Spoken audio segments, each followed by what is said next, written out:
대통령 탄핵에 대한 헌정사상 초유의 탄핵이라는 광풍이 대한민국을 휩쓴 지도 어느덧 3년이라는 시간이 흘렀습니다. 짧다면 짧고 길다면 긴 시간인데요. 3년이란 시간이 지났지만 탄핵은 여전히 현재 진행형에 있습니다. 아직도 수많은 우파 진영의 시민들과 단체들이 대통령 탄핵에 대한 부당함을 알리는 작업들을 꾸준히 계속하고 있고요. 탄핵 당시에는 알지 못했던 사실이나 일화들이 관련 인사들의 회고 등에서 새롭게 알려지는 경우들도 상당히 많이 있습니다. 역사는 과거에 일어났던 일을 왜곡 없이 기록하는 것이 그 본질이지만 다른 한편으로는 역사란 승자의 관점에서 기록되는 법이기도 합니다. 정치적 관점과 진영의 관점에서 본다면 탄핵에 있어 대한민국 우파 진영은 패자였고 승자인 상대 진영에 의해 대통령 탄핵의 역사는 쓰여지고 또 알려지고 있습니다. 그게 바로 그들이 내세운 촛불혁명이죠. 하지만 승자에 의해 쓰여진 역사일지라도 진실이 아닌 선동과 거짓에 의해 기록된 역사라면 그 생명은 매우 짧기 마련입니다. 지난 3년 탄핵의 진실을 밝히기 위한 노력들은 우리 진영 곳곳에서 꾸준히 진행되어 왔습니다. 그리고 탄핵 당시 관련자들의 회고나 전원에서 우리는 그동안 우리가 추구해온 진실이 맞았구나라는 또 하나의 확신을 갖게 되었는데요. 최근 박근혜 정부에서 맨 마지막까지 박 대통령의 옆을 지켰던 정영국 전 청와대 대변인의 최근 언론과 인터뷰가 또 한 번 우리에게 확신을 주고 있습니다. 대다수의 분들께서 정 전 대변인이 누구인지 알고 계실 거라 생각하는데 혹시나 모르시는 분들을 위해서 간단하게 설명을 드리자면 일단 정 전 대변인은 MBC 기자 출신입니다. 이분의 얼굴이 우리에게 익숙한 건 MBC에서 MBC 뉴스투데이나 뉴스데스크, 또 백분토론 등 굵직굵직한 프로그램의 진행을 맡아왔기 때문인데요. 이렇게 방송에 전념하던 정 전 대변인은 박근혜 대통령이 탄핵되기 1년 전 청와대 누군가로부터의 추천으로 청와대 대변인직을 제의받게 됩니다. 그런 제2의 정 전 대변인은 순사례를 치면서 한 달 동안 거절했다고 하는데요. 결국 청와대의 손길을 뿌리치지 못한 정영국 대변인은 제의를 수락했고 이왕 이렇게 된 거 내가 최선을 다해서 박근혜 대통령을 도와드리고 국가를 위해 일해보자라는 다짐을 하면서 청와대 대변인직을 시작했다고 합니다. 청와대는 대통령을 보자는 수많은 사람들이 있지만 그 중에서도 대변인은 대통령의 말씀을 알리는 역할을 하고 있기 때문에 대통령의 의중을 잘 관찰해야 하고 또 대통령과 소통이 잦을 수밖에 없는 그런 자리입니다.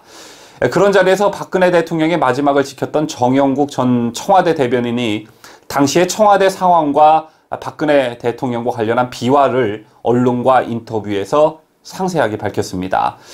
이 인터뷰에는 그동안 우리가 몰랐던 사실들도 포함되어 있는데요. 이번 영상에서는 정영국 대변인이 언론과 가진 인터뷰 중에 새롭게 드러난 사실들 그리고 박근혜 대통령과 관련한 일화들을 여러분들과 함께 살펴보도록 하겠습니다. 일단 현 문재인 정부는 정권에게 불리한 기사가 나오면 무조건 가짜뉴스라고 매도하면서 정말 이해할 수 없는 언론관을 가지고 있는데요. 정작 허위 보도와 가짜 뉴스로 피해를 가장 많이 봤던 건 탄핵 정국의 박근혜 정부였습니다. 당시 대변인이었던 정 전 대변인은 허위 보도에 더욱 강하게 대응했어야 하는데 라며 후회스럽다는 반응을 내놓기도 했는데요. 정말 헤아릴 수 없을 만큼의 가짜 뉴스들이 판을 쳤지만 가장 어이가 없었던 게 이른바 호텔 미래, 미용시술, 비아그라 그리고 주진우가 말한 이른바 섹스 비디오 이런 것들이었습니다. 그런데 조금이라도 자신들과 관련한 기사가 나오면 가짜 뉴스라고 언론을 협박하는 문재인 정부와는 다르게 박근혜 정부는 이런 기사들마저 무대응으로 일관했었죠. 이것과 관련해 정 전 대변인은 박 대통령께서 무엇보다 일을 열심히 잘하고 국가를 발전시키면 국민이 당신의 진정성을 알아줄 것이라고 생각하고 참았다라고 말했습니다. 하지만 그런 믿음으로 넘쳐나는 가짜뉴스에도 인내하는 모습을 보였던 박 대통령께서 예민하게 반응한 보도가 하나 있었다고 하는데요. 바로 이른바 세월호 7시간과 관련한 청와대 안에서 구판을 벌였다는 보도였다고 합니다. 그 이유가 따로 있었다고 하는데요. 정 전 대변인에 따르면 박 대통령께서는 자신이 비난받는 것보다 국제사회에서 대한민국의 수준이 떨어지는 것을 굉장히 우려하셨다고 합니다. 미래, 비아그라 등에도 의연하게 대처하신 박 대통령이었지만 국격 손실은 참기 어려워하셨고, 외신의 최순실 씨의 국정개입 의혹 사건이 샤머니즘적 주술과 연관되어 있다는 보도가 나오는 것을 너무나도 안타까워하셨다는 겁니다. 실제로 당시 미국 공영방송인 NPR, 뉴욕타임스, 파이낸셜 타임스 등은 당시 보도에 샤머니즘적 주술과 연관이 있다는 취지의 보도를 냈었는데요. 이런 보도들로 인해 해외에서 우리나라를 우습게 볼 수도 있다는 점을 대통령께서 굉장히 가슴 아파하셨다는 게 정 전 대변인의 전언이었습니다. 때문에 박 대통령께서는 2차 대국민 사과 담화문에 이 내용을 넣으셨다고 하는데요.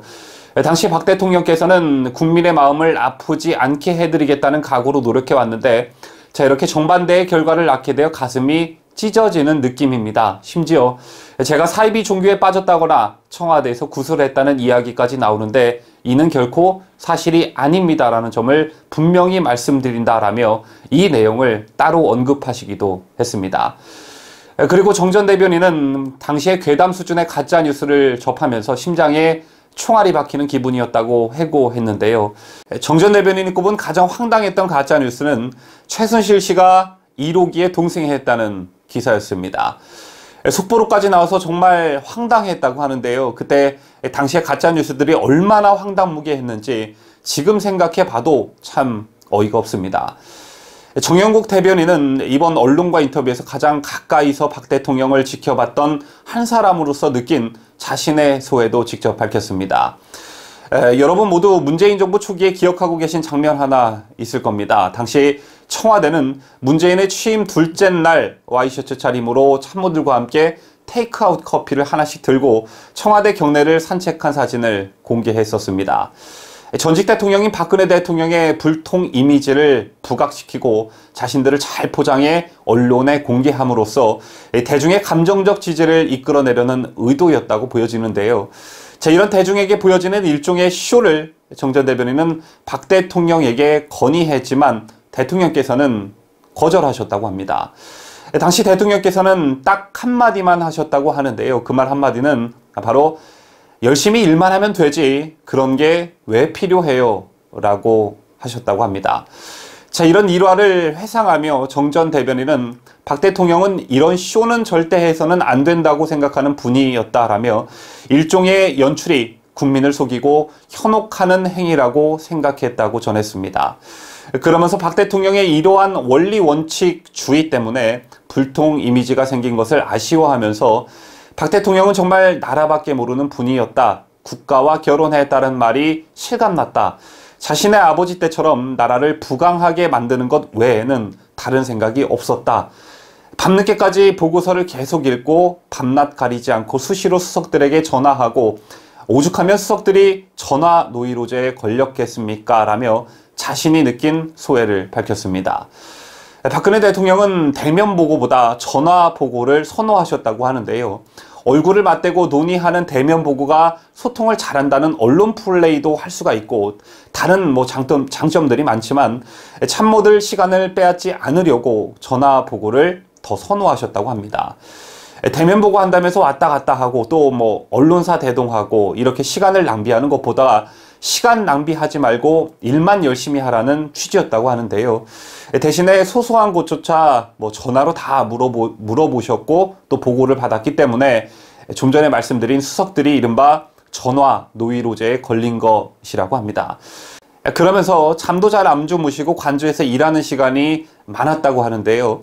이런 것을 두고 언론에서는 관저에만 틀어박혀 있다, 혼밥을 먹는다 이런 식으로 매도했던 것입니다. 대통령이 이렇게 일밖에 모르니 참모진들도 따를 수밖에 없었다고 하는데요. 심지어 과도한 업무 때문에 이가 빠지는 참모도 있었다고 합니다. 자, 그래서 참모진들 사이에서는 대통령이 초인적이야 라고 혀를 내두를 정도였다고 하는데 실제로 대통령께서는 외국 순방 나갈 때도 비행기 안에서 잠 안 자고 순방 대상 국가의 문화, 이슈, 풍속 등을 공부했고 또 그 나라 정상에 대해서도 무엇이 관심사인지 꼼꼼하게 체크했다고 합니다. 자, 바로 이런 점들 때문에 정 전 대변인은 박근혜 대통령에 대한 외교 점수가 높을 수밖에 없었다라고 말했는데요. 문재인 정부가 왕따 외교라는 비판을 받고 있는 점과는 매우 비교되는 대목이 아닐 수 없습니다. 이처럼 자신이 맡은 직무에 대해서는 초인적인 힘을 발휘했던 박근혜 대통령이 눈물을 보인 적이 있다고 합니다. 바로 대통령 직무가 정지되던 날 국무회의 간담회의 때 눈물을 보이셨다고 하는데요. 당시 그 자리에 있던 국무위원 대부분도 함께 눈물을 흘렸다고 정 전 대변인은 전했습니다. 그만큼 대통령이 헌법재판소에서 탄핵 인용 결정을 내릴 것을 전혀 예상하지 못하셨다는 건데, 어떤 면에서 보면 당시 청와대에는 대통령의 눈과 귀를 가린 측근들이 상당히 많았던 것 같습니다. 마지막으로 정 전 대변인은 탄핵 정국에서 가장 아쉬웠던 일로 대통령께서 탄핵 국면에 정규제TV와 단독 인터뷰를 한 일을 꼽았는데요. 당시 청와대는 출입기자들과 밤샘 토론이든 국민과의 대화 형식이든 지상파 방송 등을 통해 전 국민에게 직접 대통령의 육성을 전하는 일을 준비했다고 합니다. 그 준비 작업이 마지막 단계에서 무산됐고 청와대의 한 비서관에 의해서 정규제TV와 인터뷰가 성사가 됐지만 결국 박 대통령이 정규제TV와의 단독 인터뷰를 한 것은 문재인 정부 핵심 인사들이 김어준의 뉴스공장과 유시민의 알릴레오에 출연해 본인의 주장만 내세우는 것과 다를 바 없다는 지적이 있을 수밖에 없었습니다. 그리고 많은 사람들이 대통령께서 당시에 대국민 사과문을 발표한 것을 두고 아쉬워했었죠. 정 전 대변인 또한 그렇게 생각하고 있었습니다. 정 전 대변인은 최순실을 옆에 뒀다는 사실을 인정하고 사과하면 국민들이 용서할 것이라고 생각한 모양이라며, 당시 참모들은 JTBC의 태블릿 PC 보도에 대해 사실관계를 먼저 따져봐야 한다며 사과 기자회견을 말렸지만 대통령이 무턱대고 그것을 사과문을 통해 인정하셨고, 이것과 관련해 정 전 대변인은 정치 구단이라고 하는 대통령의 판단이 흐려졌다라고 말했습니다.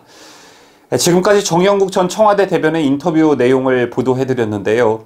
지금 정 전 대변인이 다음 총선 출마를 준비하고 있는 시점에서 나서기 시작했다는 점을 들어 속보인다라고 평가하시는 분들이 계실 수도 있지만, 당시 청와대에서 나오고 정 전 대변인은 전 정권 핵심 인사라는 점 때문에 그 어디에도 갈 수 없는 신세가 되었다고 합니다. 심지어 미국 연수를 결심하고 알아본 대학에서조차 지난 정부 경력 때문에 곤란하다며 연수를 취소했다고 하는데요. 이런 정 전 대변인이 총선에 도전하면서 박근혜 대통령과 거리를 두는 인터뷰를 했다면 비판받아야 마땅하지만, 용기를 내 자신이 느낀 점을 솔직히 언론과 인터뷰한 점은 높이 사야 할 듯합니다. 앞으로도 당시 박근혜 정부의 인사들의 경험담들이 좀 많이 나와줘서 대통령이 재평가되는 데 많은 도움이 됐으면 좋겠다는 생각을 가져봅니다.